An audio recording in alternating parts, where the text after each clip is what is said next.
नाज़रीन अस्सलामु अलैकुम वरहमतुल्लाहि वबरकातुह। मैं हूं आपका मेज़बान अंसार अजीज़ नदवी और आप मेरे साथ देख रहे हैं सीधी बात। नाज़रीन, हमारे माशरे में, भारतीय समाज में तशद्दुद, जुल्म सितम के गिराफ में मुसलसल इजाफा देखने को मिल रहा है। इसमें माशरती तशद्दुद भी है, मजहबी मुनाफरत की बुनियाद पर भी जुल्म अपने पैर फंसा रहा है और फिर हिंदुत्व के तहफ़्फ़ुज़ के नाम पर अब यहाँ की कुछ शिद्दत पसंद तंजीमें दहशतगर्दी का रास्ता अपना रही हैं।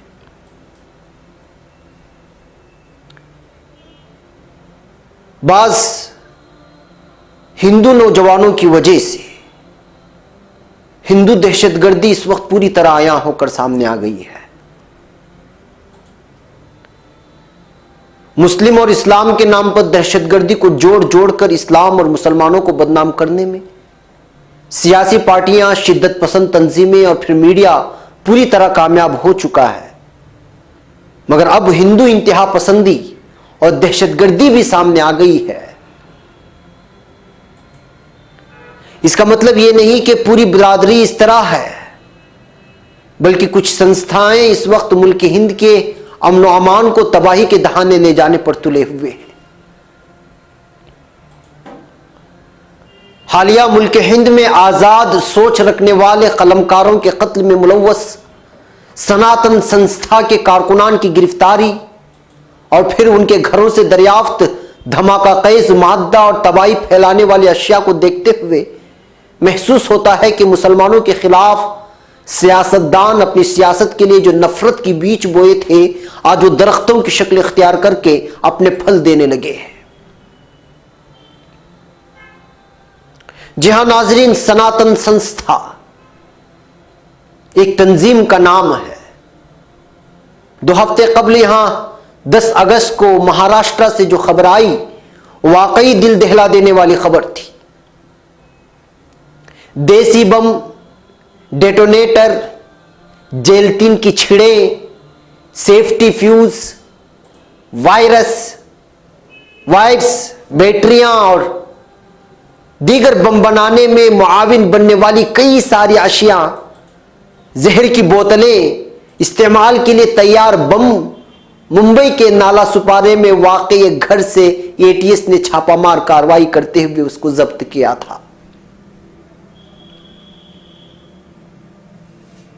जिस घर में कहें या जिस इमारत में या जिस कोठी में छापामार कार्रवाई की गई, वहां सनातन संस्था नामी शिद्दत पसंद तंजीम से वाबस्ता वैभव रावत का ठिकाना था। उसका घर और दुकान दोनों यहां मौजूद है।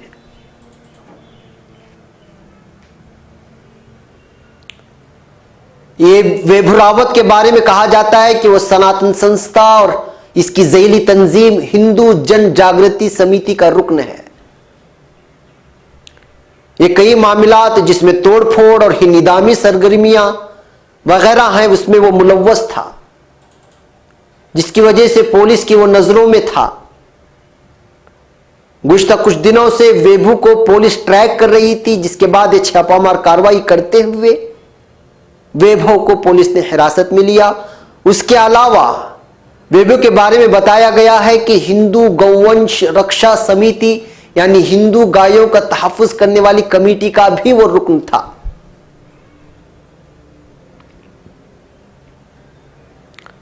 इस सिलसिले की कड़ी के तौर पर जुड़े हुए लोगों में से एटीएस ने जुमला 5 दहशतगर्दों को एटीएस ने गिरफ्तार किया, जिसमें वैभव रावत, शरद कालस्कर, सिदनवा गोंधालकर और श्रीकांत पंगार और अविनाश पवार को गिरफ्तार किया गया है।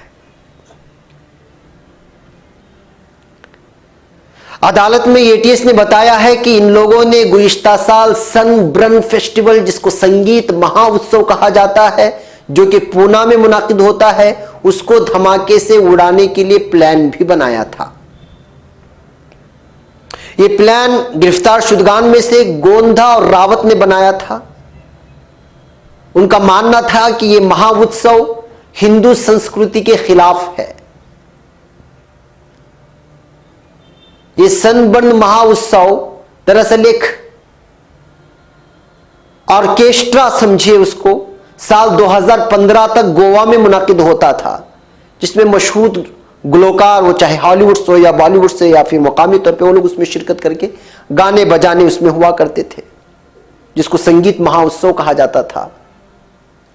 लेकिन 2016 से ये पूना में मुनाकिद होने लगा, तो इसी पूना में मुनाकिद होने वाले महाउत्सव को ये उड़ाने की प्लानिंग बनाए थे, जिनका मैंने अभी तस्करा किया।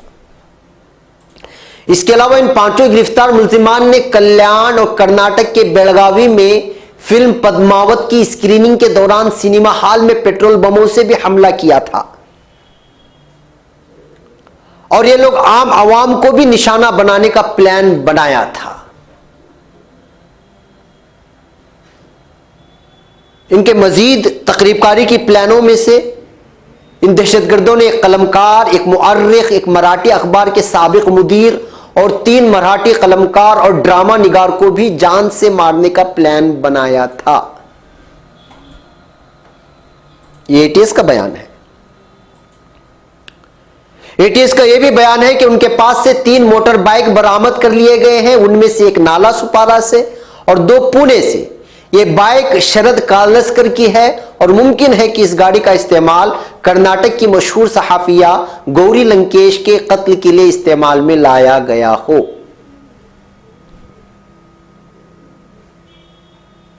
एटीएस ने यह भी दावा किया है कि धमाका खेज मादे के अलावा 10 बंदूकें, एक देसी बंदूक और दीगर असलहे और गोलियां भी जो जिंदा कारतूस है उसको बरामद कर ली गई है।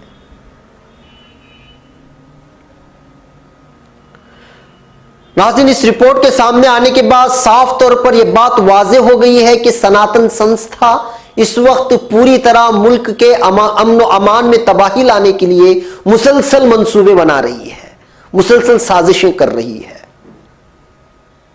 तो नाज़रीन, आखिर यह संस्था का वजूद कहां से शुरू हुआ, क्या है इसकी तफसीलात? नाज़रीन, मैंने इसकी गहराई में जाने की कोशिश की तो पता चला कि उसकी बुनियाद सन 1990 में जयंत बालाजी उठावले ने डाली थी। साइंटिफिक रूहानियत को बुनियाद बनाकर इस तंजीम ने हिंदू मजहब की तालीमात को फरोग देने के लिए आश्रम की तश्कील भी की। कहते हैं कि इस संस्था का सदर दफ्तर मुंबई में है। मुंबई के चंद किलोमीटर की दूरी पर जो पनवेल नामी इलाका है वहां पे वाक़ है, और बाज लोग कहते हैं कि इसका मरकजी दफ्तर गोवा में है, इसलिए कि इसका वहां पे एक बहुत बड़ा आश्रम भी है। और यह संस्था दावा करती है कि वो हिंदू तहजीब और सकाफत की तशहीर करती है, मगर हकीकत उसके बरक्स है।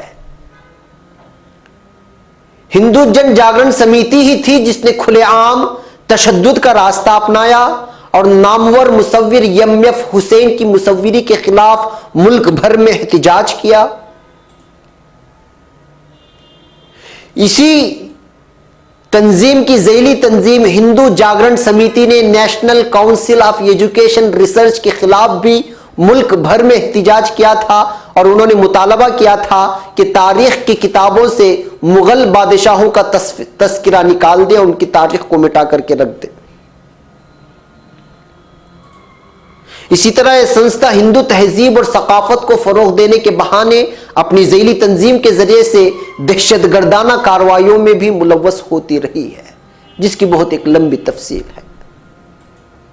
बहरकैफ नाज़रीन, मुझे यहां पर एक ब्रेक की इजाजत दें। ब्रेक के उस पार इसी तंजीम के कुछ और हकायक को जानने की कोशिश करते हैं। ब्रेक की इजाजत। कुल हाज़िही सबीली अदऊ इलल्लाह अला बसीरतिन अना व मन इत्तबअनी व सुब्हानल्लाहि व मा अना मिनल मुश्रिकीन।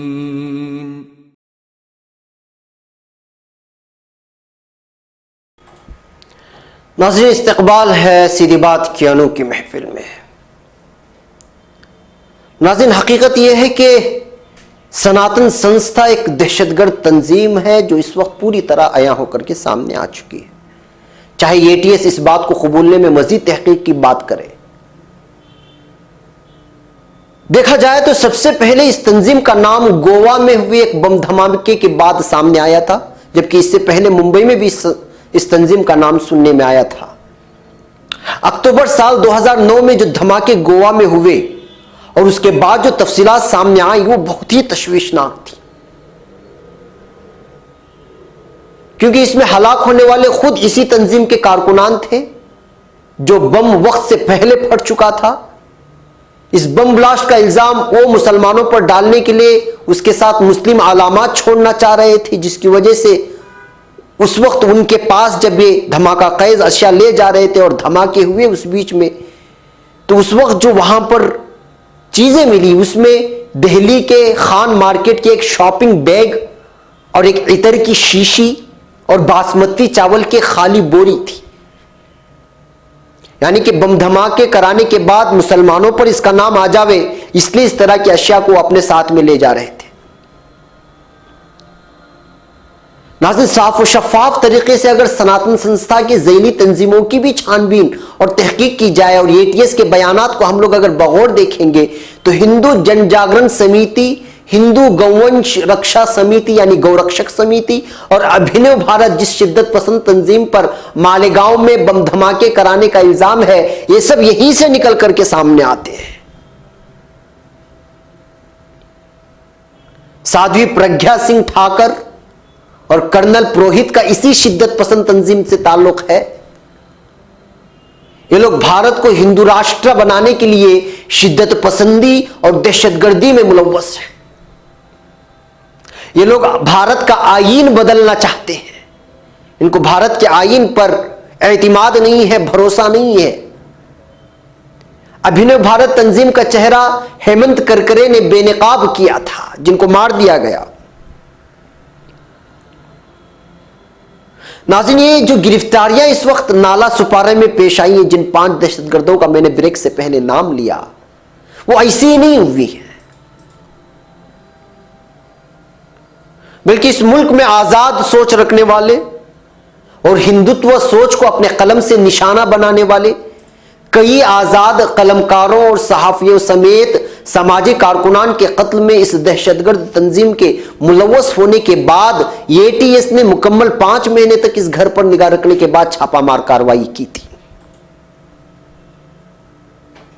दरअसल अगर मैं आपको उसकी तफसीलात बताना चाहूं तो यह है कि कर्नाटक की खुसूसी तफ्तीशी टीम SIT जो मकतूला सहाफी गौरी लंकेश के जिनके कत्ल को 1 साल मुकम्मल हो चुके हैं, इनके कत्ल की जांच कर रही है और लगातार कर रही है और कई सारे मुल्जिमान को बल्कि कातिलों को गिरफ्तार कर चुकी है। इसके मुताबिक सनातन संस्था के कायदीन को गौरी लंकेश व दीगर समाजी कारकुनान के कत्ल का इल्म था। साथ ही इसी मामले में SIT को मजीद 5 मुल्जिमीन की भी तलाश है, जिसका ताल्लुक गोवा और महाराष्ट्र के सरहदी इलाकों से है। हाल ही में समाजी कारकुन नरेंद्र दाभोलकर और कलबुर्गी के कत्ल से मुताल्लिक जो गिरफ्तारियां और इंकिशाफात हुए, उसके जरिए इस साजिश के बड़े नेटवर्क का पता चला था कि कुछ होने वाला है। इस तफ्तीश के दौरान पता चला कि यह तंजीम तखरीबकारी का कोई बड़ा प्लान कर रही है और मंसूबा बना रही है, और यह इत्तला इस तफ्तीशी टीम ने यानी कर्नाटक की तफ्तीशी टीम ने महाराष्ट्र पुलिस को दिया था। और ये जो तफसीलात हासिल हुई थी पुलिस को या फिर यहां की खुसूसी तफ्तीशी टीम को, गौरी लंकेश के कत्ल में गिरफ्तार अमुल काले ने यह बात पुलिस को बताई थी दौरान तफ्तीश। इसके अलावा भी गौरी लंकेश के दीगर कातिलों के डायरी और फोन रिकॉर्डों से यह पता चला था कि हिंदुत्व शिद्दत पसंद तंजीमों में कुछ नए चेहरे जुड़ गए हैं, जिनके जरिए से यह काम करवाया जाना था, यानी यह बमबारी करवानी जानी थी। जब ये सारी तफसीलात एटीएस को या फिर मुंबई पुलिस को मिली तो उसके बाद नाला सुपारा के वेबोरावत की कोठी पर नजर रखी जाने लगी और 5 महीने तक लगातार नजर रखने के बाद जब यह पता चला कि यह दहशतगर्द कार्रवाइयों में मुलव्वस है और कुछ बड़ी प्लानिंग चल रही है, तो तब जाकर जुमेरात की सुबह से शाम तक सर्च ऑपरेशन जारी रहा। उसी वक्त पुणे, सतारा और औरंगाबाद में भी तलाशियां ली गई थी, जहां से धमाका खेज मादा बरामद होने की बात कही गई है। नाज़रीन, एटीएस ने हमेशा की तरह इस पर किसी तंजीम से मुलव्वस होने की बात नहीं कही, जबकि शुरुआत में कही गई। दूसरी जानिब जितने लोग गिरफ्तार किए गए उन सबों ने अपना ताल्लुक सनातन संस्था से न होने का बयान दिया अदालत के सामने। तो फिर सवाल यह पैदा होता है कि ये लोग किसके इशारे पर इतनी बड़ी मिकदार में धमाका खेज मादा जमा कर रहे थे और बम बना रहे थे,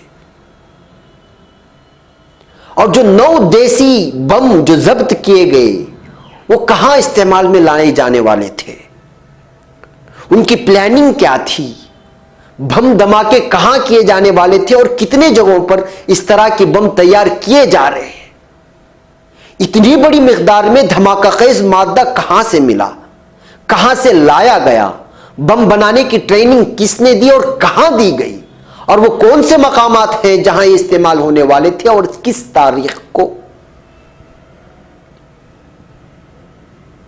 नाज़रीन, जाहिर सी बात है कि यह बात एटीएस क्या बता पाएगी, यह भी एक सवाल है। जबकि यह बात भी कही गई है कि ये लोग ईद कुर्बान के मौके पर या फिर 15 अगस्त के मौके पर धमाका करने वाले थे।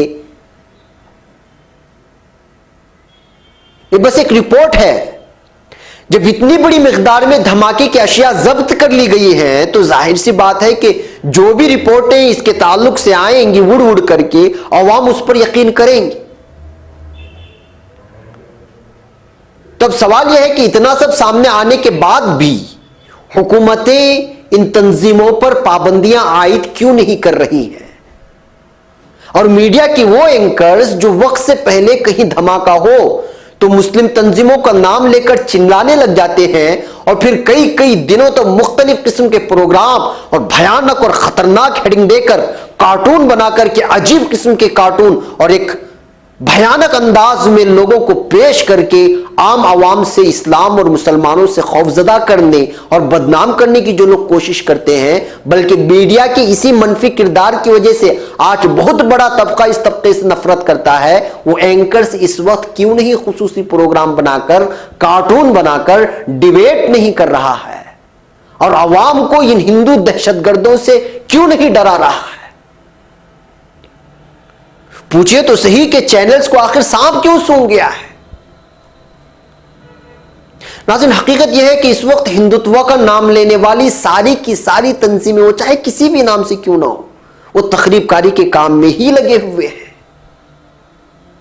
और एक खास मखसूस धर्म के आवाम से अदावत किस कदर पहुंच चुकी है, वो आप इन 4 सालों में पेश आने वाले मुख्तलिफ मॉब लिंचिंग के वारिदात से अंदाजा लगा सकते हैं। और मुजफ्फरपुर फसादात के अलावा अकलियतों और फिर हिंदुत्व के खिलाफ बोलने वालों को और लिखने वालों को जिस अंदाज में निशाना बनाया जा रहा है, उससे भी आप लोग वाकिफ हैं। तो फिर यह मतलब निकलकर सामने आता है कि एक मखसूस पार्टी और कुछ शिद्दत पसंद तंजीमों ने यह ठान लिया है कि वो जुल्म और जबरदस्ती का रास्ता अपनाकर इस मुल्क पर अपना राज बरकरार रखेंगे। मगर क्या ये 6000 से ज्यादा समाज तबकात, मज़ाहिब व अक़वाम रहने वाले इस देश भारत में यह मुमकिन है? हरगिज मुमकिन नहीं। दलित, आदिवासी, सिख, लिंगायत समेत मुख्तलिफ व तबकात जिनको जबरदस्ती हिंदू धर्म में जोड़ने की कोशिश की गई है, उनको पता चल चुका है कि भारत में सियासत और गद्दी के लिए क्या कुछ किया जा रहा है और क्या कुछ हो रहा है। तो ये लोग मजबूर होकर अब रास्तों पर निकलकर एहतिजाज कर रहे हैं। जी हां नाज़रीन, मुझे एक और ब्रेक की इजाजत दें। ब्रेक के उस पार कुछ और हकायक सनातन संस्था के सिलसिले में आप लोगों के सामने रखना है। ब्रेक की इजाजत। कुल हाज़िही सबीली अदऊ इलल्लाह बसीरतिन अना व मन इत्तबअनी व सुब्हानल्लाहि व मा अना मिनल मुश्रिकीन।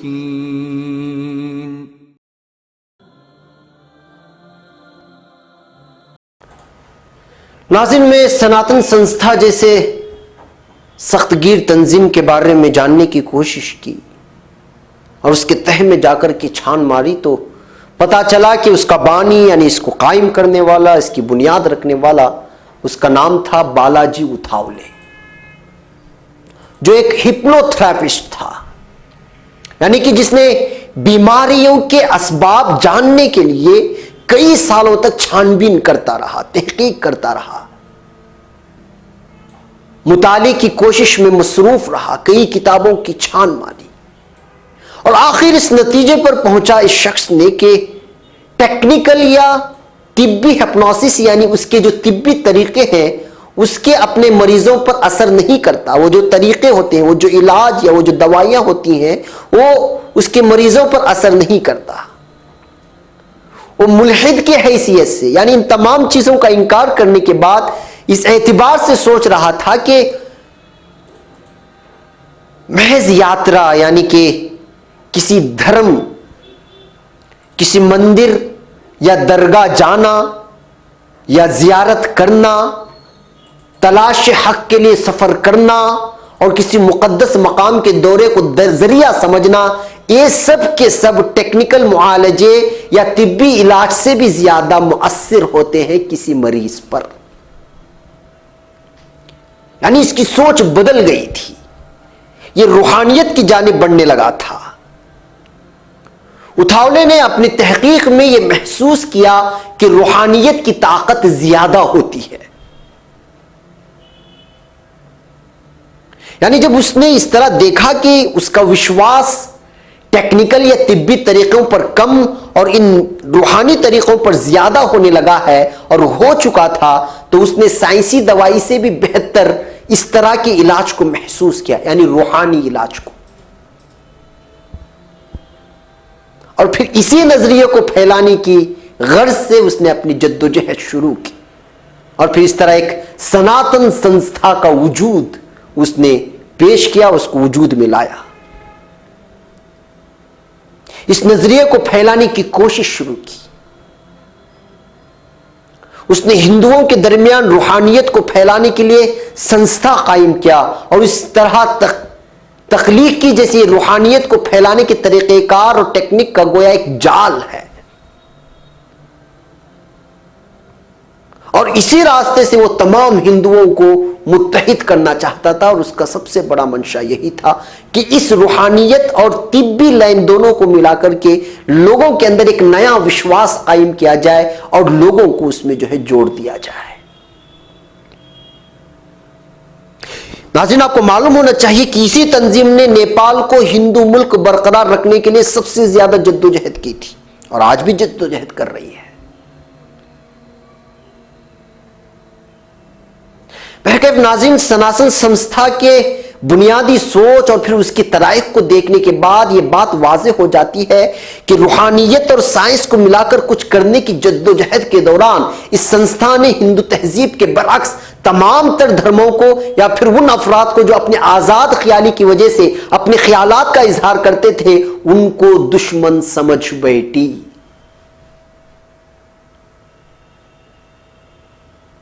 जबकि रूहानियत की असल को निकाला जाए, इस्लाम धर्म में भी है, वो किसी भी धर्म का रूहानियत क्यों ना हो, अगर उसकी छानबीन की जाए, उसके तह में चला जाए, तो एक ऐसा दिली सुकून मैसर करती है रूहानियत जिसका तस्करा अल्फाजों में बयान नहीं कर सकते हैं।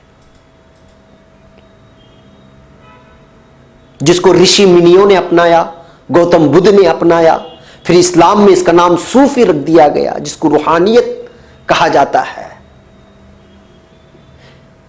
रूहानियत चाहे किसी भी मजहब से उसका ताल्लुक क्यों ना हो, वहां कहीं भी आपको तशद्दुद नहीं मिलेगा। मगर इस संस्था की रूहानियत ने हिंदुइज्म को जारिहाना बना दिया। आज उसका नतीजा जो निकलकर सामने आ रहा है वो ये है कि साल 2000 में मडगांव चर्च बम धमाके की कोशिश की गई। उससे वाबस्ता कारकुनान ने जोधा अकबर फिल्म को दिखाए जाने के खिलाफ बम धमाके किए। सनातन संस्था के बानी की फिक्र को आप देखेंगे तो फिर ये बात खुलकर सामने आती है कि ये नजरियाती ऐसी जहनियत को तख्लीक करती है जिसकी बुनियाद पर उसके पैरोकार अदम रवादारी पर उतर आते हैं, यानी तशद्दुद पर उतर आते हैं। लेकिन रूहानियत इस बात का सबक नहीं देता। साइंटिफिक तिब्बी जितने भी मेडिकल सोर्सेस कहें या रास्ते कहें, वो आपको किसी पर जुल्म करने का रास्ता नहीं बताता। तो ये रूहानियत और साइंटिफिक और टेक्निकल तिब्बी जितने भी तरीके मिलाकर के इस डॉक्टर ने जो चीजें लोगों के सामने पेश की और उसके लिए जो लोग शिकार हुए, उसमें सिर्फ शिद्दत पसंदी थी, उसमें तासुब था, दुश्मनी थी दूसरे धर्म के लोगों के लिए।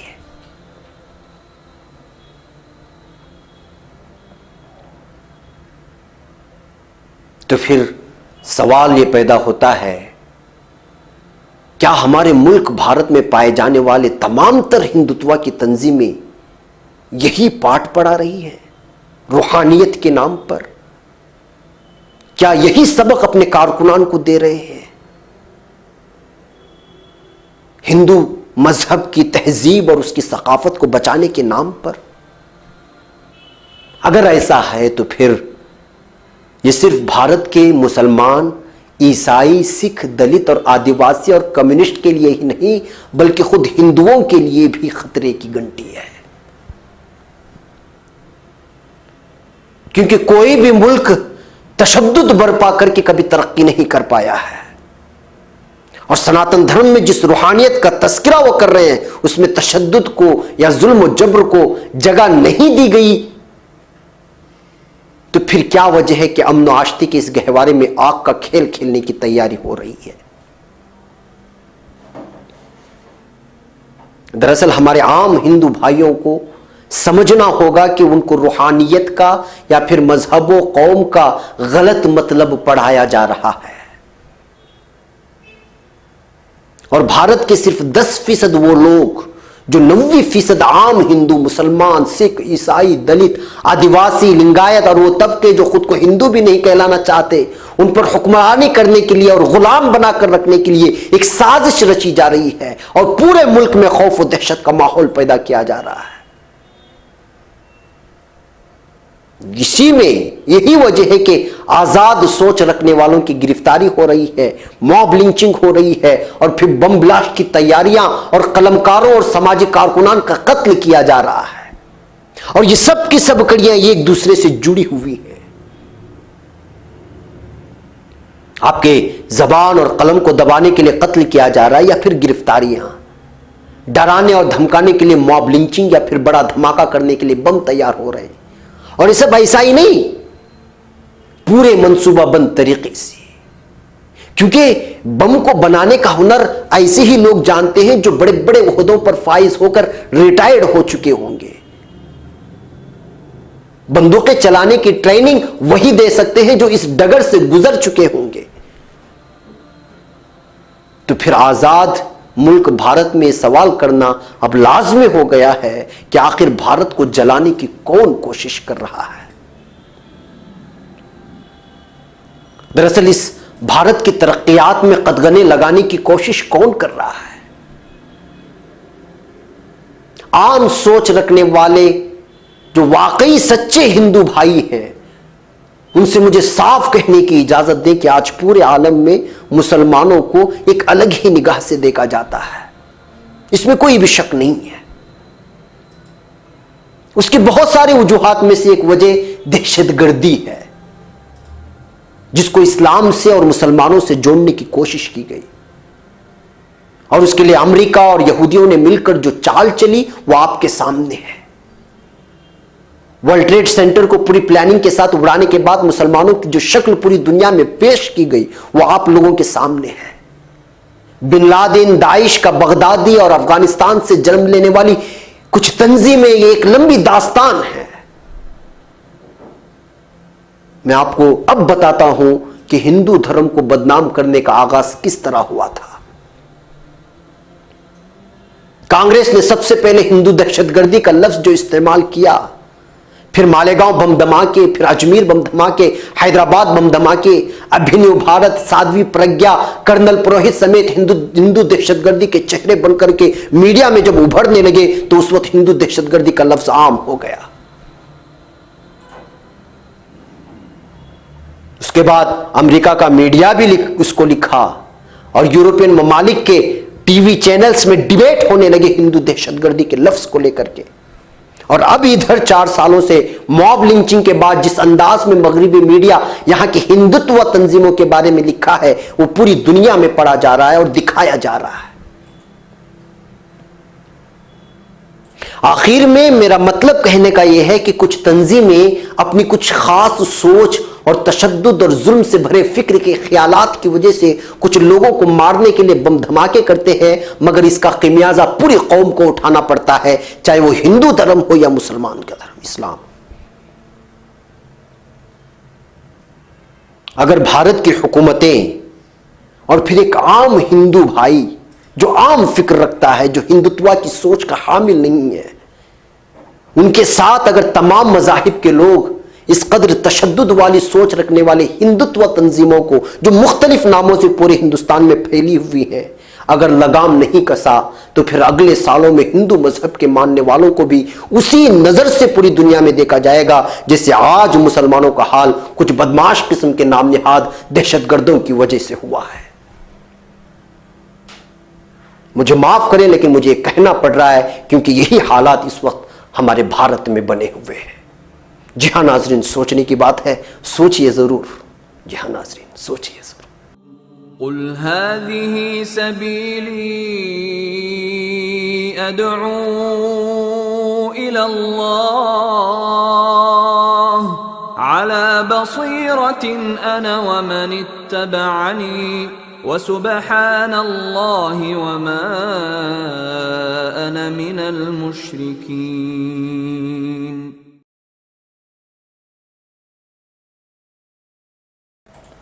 नाज़रीन, वक्त हो चला है। मैं आज इख्तितामी तमहीद नहीं बांधूंगा, बस यही कहूँगा दोनों धर्मों के लोगों से, मुसलमानों से भी और हिंदुओं से भी, कि हमें अपनों ने लूटा, गैरों में कहाँ दम था। चैनल को सब्सक्राइब करें, वीडियोस को शेयर करें और मुझे इजाज़त दें। अस्सलामु अलैकुम व रहमतुल्लाहि व बरकातुहू। कुल हाज़िही सबीली अदअू इलल्लाह अला बसीरतिन अना व मन इत्तबअनी व सुब्हानल्लाहि व मा अना मिनल मुशरिकीन।